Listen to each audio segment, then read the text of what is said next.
Russia's assessment of the cause of the Syrian unrest points the finger of blame firmly at an armed opposition. Foreign Minister Sergei Lavrov also says it's time now to stop dealing in ultimatums and get back to peace talks. A UN investigation earlier stated that Syrian forces had committed crimes against humanity in their brutal treatment of anti-government demonstrators. Almost 4,000 people have been killed after months of unrest. The EU, meantime, is tightening the economic screws on the Syrian regime, and it's considering now an arms embargo, something that Moscow strongly opposes. Let's get up to speed on this one with Peter A, get his thoughts. He's a Middle East consultant. He's on the line from Birmingham, the UK. Peter, very good to see you tonight. Do you believe these further sanctions that are being talked about are much of a help from the Western states to end what we're seeing, this ongoing violence in Syria? No, certainly not. I feel any sanctions that are imposed, obviously the people of Syria are the ultimate victims, but I don't think it's going to alter what is panning out in Syria at the moment. What we have here is the ultimate, the sort of tip of the iceberg on the Arab Spring, which is over-influenced by Western infiltrating into Syria. So when the International Court of Justice or the UN or Geneva start pointing fingers at the regime within Syria, they've got to understand that a lot of that trouble is flared up from the Western side. We know now that the French are training the militia both on the Turkish side of the border and also in Lebanon.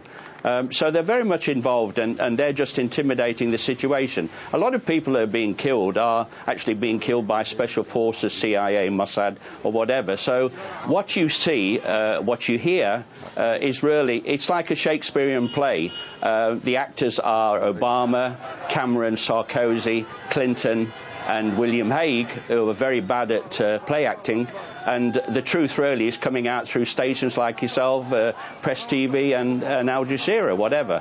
Why would we have to go to the Middle East to learn the truth? This is all a false charade. Well, picking up on what you're saying there and reiterating Russia's view that the armed opposition is mostly behind the unrest. So if that's the case, why do you think Europe and the US is focusing solely on the Assad regime? It's again, as you're saying, it's a skewed way of looking at it, isn't it?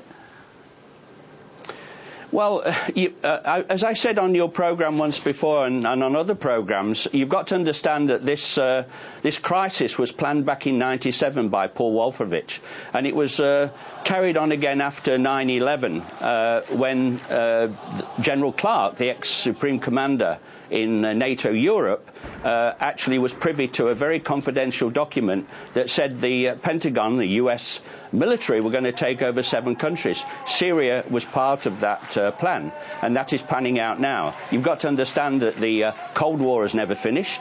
The Crusades have never finished, and so much for the Arab League. You talk about the union of the Islam movement. They're supposed to be brothers and sisters. They turned their back on their counterparts in the Balkans. They turned their backs on Iraq, Afghanistan, in 2006 Lebanon, in Gaza 2008 and 9, and totally turned their back on Libya. They're doing the same game again. You've got to understand the Arab League is a puppet to America, a puppet to the United Nations, all being a puppet of the New World Order. Is it too late for talk then? I mean, Russia's reiterated calls again for Syria to have dialogue and reforms. Is that too late?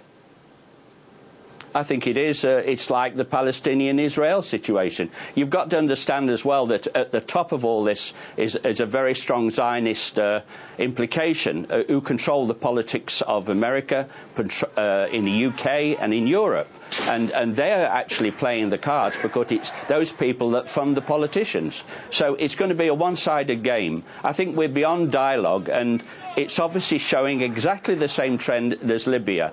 The French are on about forming a humanitarian corridor. You've heard all this before. Now, war crimes. What about the war crimes from the West of blasting Libya and all these other countries with depleted uranium, killing 1 million people in Iraq? Come on, where's this going to end? Peter, it's a complicated and troubling picture you paint there. Middle East consultant as you are, talking to us, bring us your thoughts from Birmingham. Thanks for being on the programme. Thank you, Kevin.